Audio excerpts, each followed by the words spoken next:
Mesdames et messieurs, bonjour, bienvenue sur le28.tv pour ce reportage. Il s'agit aujourd'hui d'un appel à l'aide. Un appel à l'aide lancé par des parents d'élèves qui ont peur de voir leur école primaire et maternelle fermer leurs portes dès la rentrée prochaine en 2015. Contrairement aux idées reçues, il ne s'agit pas là d'établissements scolaires situés en pleine zone rurale où par manque important d'élèves oblige l'inspection académique et les collectivités territoriales à déplacer les élèves d'établissement pour des raisons de coût de fonctionnement. Aujourd'hui, nous parlons d'écoles situées en plein cœur de la capitale de notre département, la ville de Chartres. La ville de Chartres qui envisage de fermer l'école Georges Sand et les Pierres Couvertes. Hier soir, des parents d'élèves se sont réunis pour discuter des actions à mener pour se faire entendre auprès de l'équipe municipale. Nous étions présents. Ce soir, tous les parents et tous les habitants du quartier, nous avons demandé à nous réunir par rapport à la fermeture des deux écoles. Nous ne savons toujours pas la décision de la mairie. Pour l'instant, la mairie nous a expliqué que cela était un projet. Un projet pour quand? Nous ne savons pas. La rentrée prochaine peut-être, et dans ce cas, cela va arriver rapidement ou plus tard.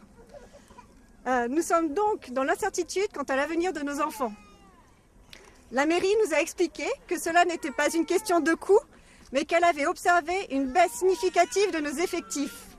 Or, il s'avère que nos effectifs pour les 2 années à venir seront en nette hausse et l'étaient déjà depuis quelques années. En élémentaire, en 2012, les enfants étaient 52, en 2013 57, en 2014 67, en 2015 79 et en 2016 on prévoit 84 enfants.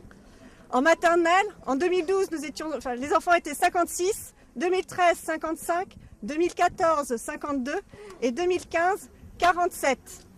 La fermeture de ces deux écoles représente pour les riverains la perte du dernier poumon social du quartier. Ce rassemblement avait pour objectif d'informer les parents d'élèves sur l'avenir de leur école, mais aussi il a permis aux habitants de crier leur colère devant ce projet de fermeture qu'ils jugent incompréhensible, sans parler du sentiment d'abandon. Après, on a un quartier déjà un peu démuni, un peu perdu.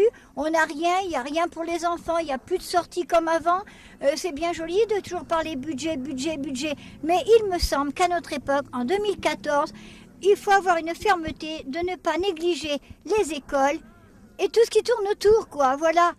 Quoi qu'il en soit, nous partageons le constat que l'école est le seul lieu de rencontre dans ce quartier. Et que par conséquent, la fermeture de ces écoles entraînerait la destruction sociale d'un quartier. Dans un contexte socialement lourd, où la tendance est au repli sur soi et à l'individualisme, il ne s'agit pas d'un petit problème. Au contraire, c'est un problème majeur. Nous ne pouvons nous résigner à l'accepter.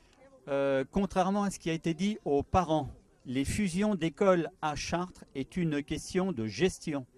C'est une question de suppression d'entretien de bâtiments, de chauffage de bâtiments et de compression de personnel ATSEM, puisque c'est la catégorie de personnel qui est du ressort de la municipalité. C'est donc un problème typiquement et uniquement municipal.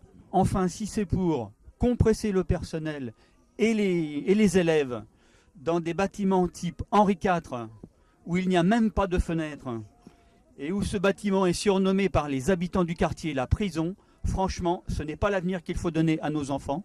Ils sont près d'un bel espace vert derrière nous et il faut leur laisser l'environnement rien que pour être déjà sensibles à l'environnement. Puisqu'aujourd'hui nous prenons contact, bien sûr il sera au courant, il viendra nous dire en conseil municipal prochain, la démocratie c'est le vote. Parmi les parents d'élèves ici, il y en a un certain nombre qui n'ont pas le droit de vote. Ils s'expriment comment ces gens-là ? Fermera pas. En tout cas, les parents d'élèves sont bien décidés à se battre, même si dans les faits, il sera difficile d'aller à l'encontre d'une décision de la majorité municipale. Je vous remercie de nous avoir suivis et je vous rappelle que l'actualité de votre département d'Eure-et-Loir, vous la suivez aussi sur notre site internet au www.le28.tv. Bonne journée à tous.